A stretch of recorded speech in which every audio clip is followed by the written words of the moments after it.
It didn't take as much practice. Moses Ma is about to join us. Now, Moses and I, was your first ATL, yeah, same time as me, up at Arrowhead last time.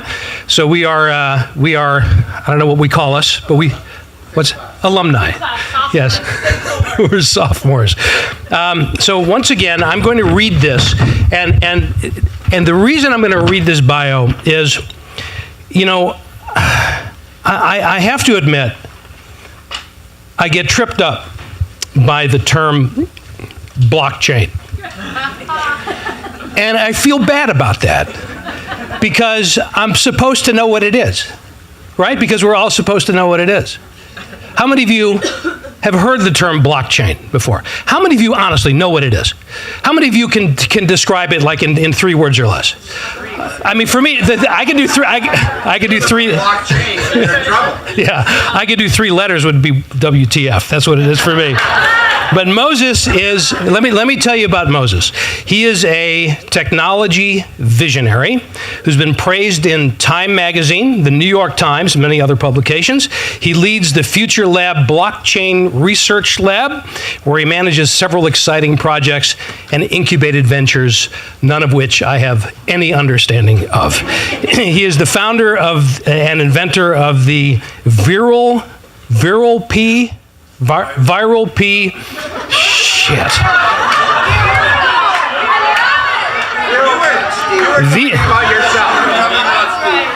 Vaccine research blockchain. So that explains it. Working with globally renowned virologists to apply blockchain technology to research collaboration in the life sciences. Also, wait, there's more. He is the co-chair of the Verifiable News Initiative at the W3C Consortium, combating fake news.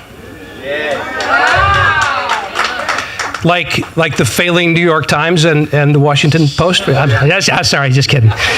I couldn't stay away from that. The Visionary Blockchain City Initiative and a lead strategist for the HTC blockchain phone. Plus, he is a venture partner at SparkChain Capital, focusing on blockchain technology and applications and cryptocurrency. Thunderous applause for Moses Ma.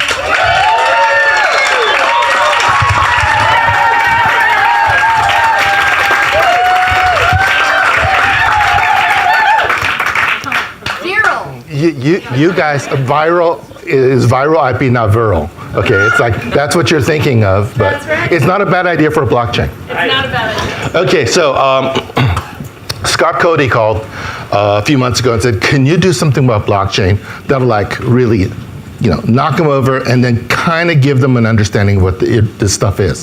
So that's, I started thinking about how to do a small mind shift that would get you a feeling of what a blockchain is, and I call this process kensho. So, ken, you know what a kensho is, right? Ken is to see in Japanese. Sho is the true nature. So it's a glimpse, like Satori, the term Satori. It's a glimpse of what's really happening. Okay, so yes, the blockchain is happening, all right? It's definitely happening. A couple things you should know. Every sector of the market is going to be disrupted. Meaningful applications are now being deployed. So a lot of people are going, is it real, is it real? They're actually being deployed. World Bank just did something with bonds, and they're actually saving money, and they're making it work. They're estimating that the digital infrastructure of blockchains by 2024 is a $60 billion industry. Right? And then Don Tapscott said it's of 35 years of prognosticating, it's the most, has a greater potential for humanity than any other technology he's seen. That includes AI and robotics and everything else. A friend of mine who's also a visionary, he said, I told him, I think blockchain is going to be as big as the movable type, printing press. He said, no, it's going to be as big as writing. Okay, so what is a blockchain? Simply, the blockchain is a truth machine. What? A truth machine. That was 3 words or less. Yes. So, really simple. If Jack and I go to another room and he hands me $5, and I come back here and he says, I handed you $5, and I said, no, you didn't. You wouldn't know, right?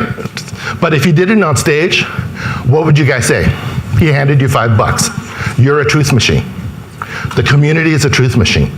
That's all it is. It's a database that tells the truth. Okay, it's a consensually validated database where everyone agrees that's what actually happened, and we can move forward.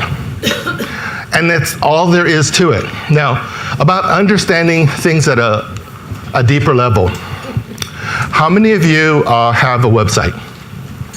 Okay, of you, keep your hands raised. How many of you can explain to me how a web server actually works? Okay, excellent. So you don't understand how it works. Like, do you know how to write in cascading style sheets or in JavaScript or any of, you do, but the rest of you don't, but do you feel comfortable about websites? Yeah, it's because you know how to use them. Blockchains are the exact same thing. When WordPress invented and you started fiddling, you were going, oh, that's not so bad. It actually worked, right? The blockchain's the same. Right now it costs about $100,000 to $150,000 to deploy one, but people are building stuff like this for $89, like WordPress. You can deploy a blockchain. When that happens, all of you will be going, oh, that's not so bad. Now repeat that after with me. Oh, that's not so bad. Okay. Now, the other thing is, if a millennial says to you, the blockchain is my technology, it's the millennial technology. You say, it's not Gen X, Y, or Z. I am part of, if you're over 50, I'm part of Generation FU. Okay? It belongs to you as well. And if it doesn't, it's going to turn into something that doesn't work for humanity because it's the legacy of your wisdom that has to infuse this technology to make it work for all of humanity. And I'm going to talk about why. I feel like a preacher now. Okay. Yes. Thank you, Lord. Thank you, Jesus. So, what's really going on here? So, look at these two charts. Do they look similar? Yeah. Okay, that one's Amazon. That one's Bitcoin. Something in the structure of growth is happening here that's similar, right? So, what's happening is that there are four things that power the digital revolution. One's computing, which grows at it doubles every 18 months according to Moore's law. Once the power of communication is double every 9 months. How many of you remember the first modem you had? Yeah, okay, how fast is your phone now, right? Okay, storage, it actually doubles every 12 months, and the value of your content grows not as the square of the number of people, but as 2 to the n. So the power of the content's there, and what that's doing is driving a 95 to 97% cost reduction in computing every 10 to 20 years. So, the other things that are happening is, one, global poverty is dropping every year. In 25 years, it went from 37%, we're in extreme poverty, to under 10% worldwide. Okay? War is dying out. In 60 years, it went from 15 deaths per 100,000 to less than 1. Right, it's according to research. Literacy is growing. It's gone from 35% to 85% literacy. And people getting smarter. 60 years ago, there were only 5,000 PhDs. Now 160,000 being graduated every year. In fact, of every scientist who ever lived, 90% are alive today. Okay? And that's leading to this. This is the growth of patents. Does that curve look familiar? The human race is getting smarter. So when people ask, oh my God, like AI is going to kill us, or robots are going to take over my job, I'm going, no, something different is happening that is a transition. We're actually in the middle of disruption and change, but it's actually good. If you look at all those numbers, we're actually in the best time ever. So the blockchain is the next thing. It's going to be a revolution. It's going to be bigger than the web. And what I'd like to do is talk about why it makes sense for me. So this is me at the start. This is the only picture I have left from my college days. I went to Caltech, which was down the street from JPL. And I got a bachelor's in physics. And then when I was a PhD student at UC Santa Cruz, I ran into a meditation teacher from China. And he said, you want to see some real physics? Because I was getting a PhD in theoretical physics. So I took off a year. It was my gap year. After I passed my written qualifiers. And we just went traveling all over Asia looking for psychics. And I met the #1 psychic in the country of Malaysia. He was a monk. Are you on the right? Yeah, I'm on the right. That's me before I gained weight. which is actually harder than starting a blockchain. I want you to know that. That's me over here. Can you believe how thin I am? I look like him. Okay, so what I did is I was traveling around Southeast Asia and China with my meditation teacher. And we ran into the king of the monks in Ipoh, Malaysia. And so when we showed up, his assistants gave me an umbrella and had wax over it because they blessed it. I said, thank you very much. You know, it's sunny every day here, but it's a present, so I'll take it. And then he sat down and he says, so what do you want to ask? And I said, I'm getting a PhD right now, and I'd actually like to switch over from, Feynman path integral analysis to understanding psychic phenomena, verifying it on video, and then coming up with a quantum theory for it. So he goes, that's a good question. So it goes like this. Can't do that. I was going, what do you mean? And he says, you can't do this because the West isn't ready. Even if you found the right answer, you would knock your head against the wall of the West not being ready for this information, and your life would be not useful to society. So I said, the next best question, what am I supposed to do with my life? So he goes back and he goes, I just see an image, I have no understanding of this. I said, what was the image? And he said, I see millions of people connected by some kind of machine. Okay, this is like over 30 years ago, before the internet. And that drove me to look for this machine that connects millions of people. And as a result, I wrote the first game you could play on the internet. I beat Microsoft by 5 years. The head of IBM Research came and said, we spent $100 million on this project, it's top secret. How did you get here before us? And I told him the story about the monk. He said, that I never would have seen coming. Okay, so knowing this, my whole life has been looking for this machine that connects humanity. So what I want to say is that the real impact of the blockchain isn't business, it's on human consciousness. And the way it works is this. If you look at the brain, how many of you have heard of the triune brain theory? Yeah, so you basically have your reptilian complex and the limbic system, neocortex. And basically the limbic system grew as a way to inhibit your reptilian complex, because it isn't a good thing if you actually kill your boss when he makes you feel bad. Right, that's not good for society. And then what happens here is that it creates a kind of depression instead. So if you can't kill your boss, you feel anxiety. So then you created this thing called the neocortex. The neocortex gives you logic, which means I don't need to feel so bad. This is what we're supposed to do, is not kill our boss. Right. So there's an old classmate of mine named V.S. Ramachandran at UC San Diego. He came up with something called the God module. Have you heard of this? Yeah, so it's a part of your brain that actually grows if you meditate. And Catholic nuns and Buddhist monks seem to have a large one. So I believe that the global brain has a triune structure, that we're going through the same evolution. We're going from survival, which is like, oh no, keep the foreigners out of my country, to emotionalizing the internet, which is social networking, breaking ourselves, and then having problems, because you only learn through failure. And eventually it's turning into something which is new, which I call coagulated consciousness. So about coagination, how many of you have heard that term before? Say the word again. Coaginate. Yes. So it's right here. Coaginate is when cells come together and become multicellular organisms. So when single cells connected and became multi-cell, that's the process of coagination. And there's something kind of weird about the number 10 billion.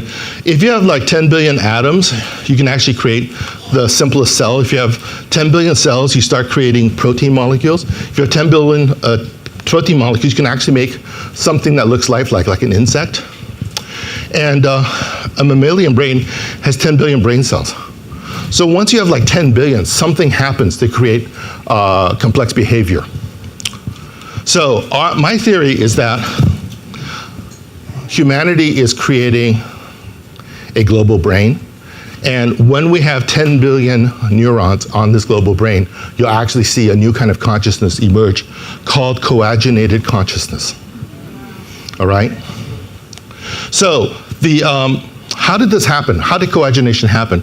Well, there was one little evolutionary mutation. It changed one little protein, and suddenly single cells were able to do what's called striation. They could lay themselves down in order. When that happened, the Cambrian explosion happened. All sorts of multiple organisms developed out of that.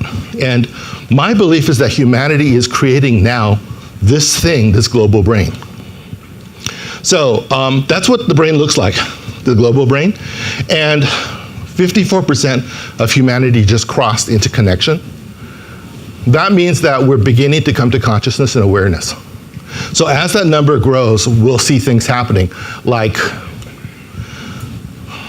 the end of war will likely happen. Things like fake news are actually a defense mechanism against this happening. So it'll probably happen that we'll have a truth machine for all news. We'll have the application of this to coaching. But if you think about it, this global brain, the biggest problem for the global brain is that it has limiting beliefs. The global brain has limiting beliefs. Who better to teach how to get beyond limiting beliefs than you and Jack Canfield? So the theory that I have is that if you look at this technology, it actually is growing in leaps and bounds and spurts. And what we want to do is make it to the next level. So I'm going to give you an example of some of the projects I'm working on. It's like how I'm getting blockchain AF. Okay, that's a companion term to Gen FU, all right? So tell your kids that. You know, I'm getting... What is AF? As fuck. Like blockchain is fuck? As fuck, yeah. Okay, so... AS. Okay, so there are 3 waves of blockchain evolution. The first wave is like static data like Bitcoin. The second wave are smart contracts, or there are 3 waves. The first one is just static data like Bitcoin as a ledger. Second one is like Ethereum. But this third wave has to do with optimization, machine learning, verifiable claims, reputation, things like that. So here are some of the projects that I'm working on. Can we stop the next global pandemic? So one of the projects I'm working on is with Eric Klassen and Ab Osterhaus, and they're the guys who sequence SARS, and they're the experts in avian flu. So we had a theory that if we put patents on a blockchain, and instead of looking at a patent as a stack of papers, as a tree that grows mathematically, so that everybody who adds value to it becomes a new branch, this would actually speed up the development of vaccines. So it currently takes like 18 months to make a vaccine. If we could cut 2 months off of it on a pandemic, we saved 1 million lives. Wow. So that's actually worth doing, right? Saving 1 million lives. So to give you an example, right now, human beings have needs, right? So the labs that are actually discovering new strains, they're withholding them from the vaccine developers, saying, I want 2% or 3%. And they haggle for a couple of weeks before releasing it. So this thing would just say, click here, it's a standard contract, just get it to us. Right now, the guys I'm working with are, they're flooded with inquiries from drug companies. He said, I'd rather they just go on my GitHub and click, you know, I'll give you 25% of anything I make. You can download my research and then just go from there.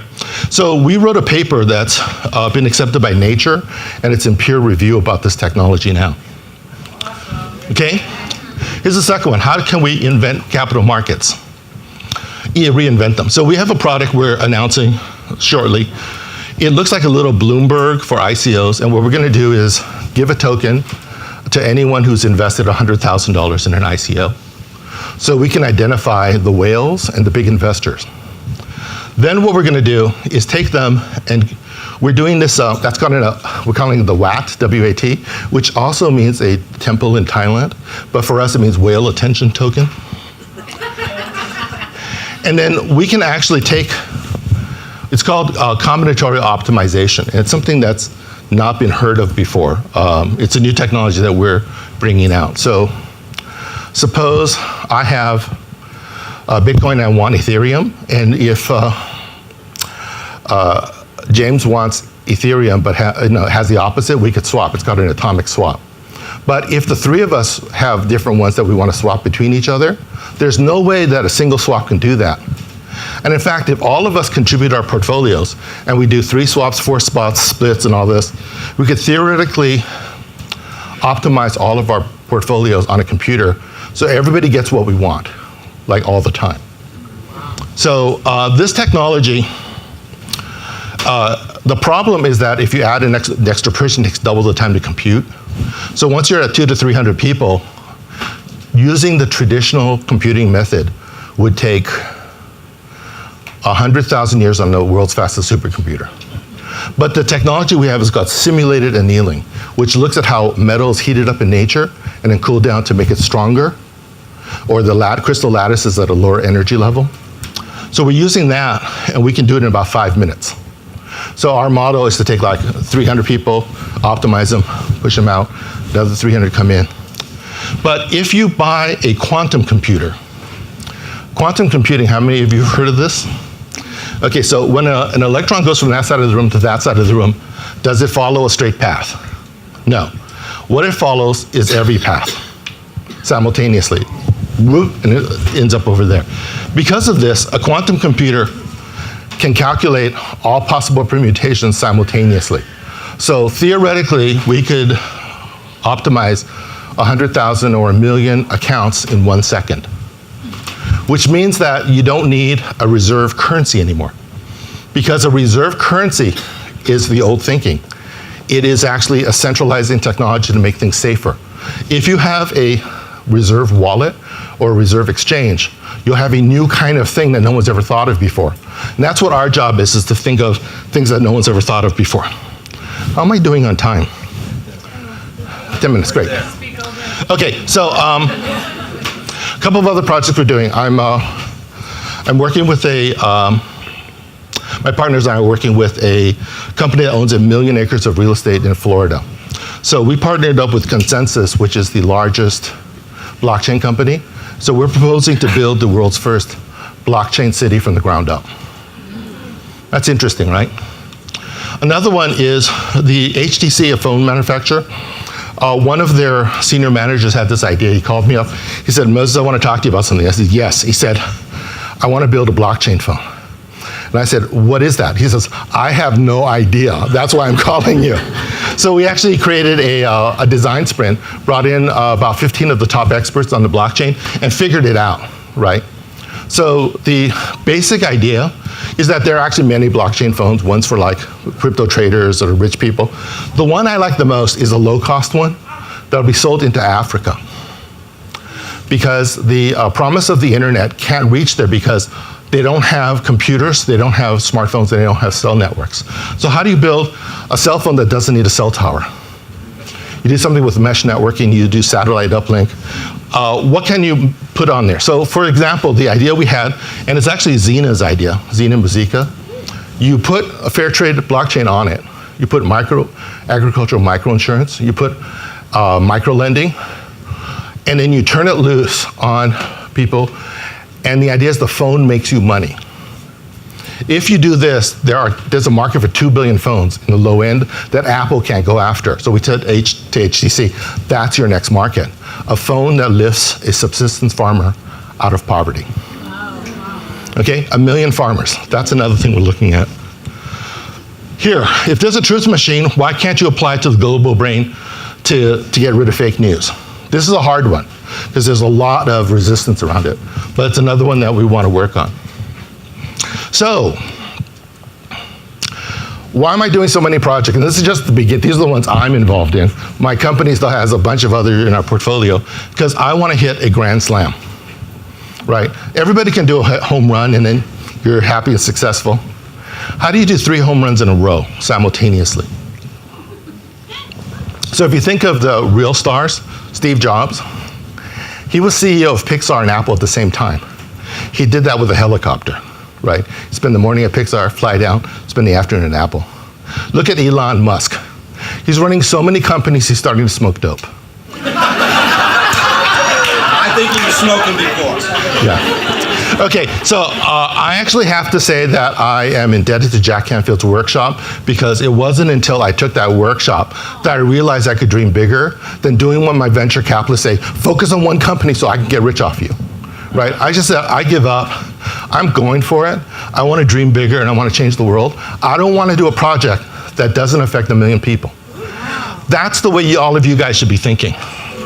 So this is how you can get blockchain AF. Okay. So one, ask, what is my greatest passion in life? That's the first step. Second, how do I configure a blockchain to propel that passion? Because if it isn't your passion, you're not going to do it. Is it possible to create a token to end war? Even if you can't figure it out, making yourself bang your head against it is useful because you can apply it to something else. What is the love language of your blockchain? How could success thinking empower the blockchain? And I gave you a hint, right?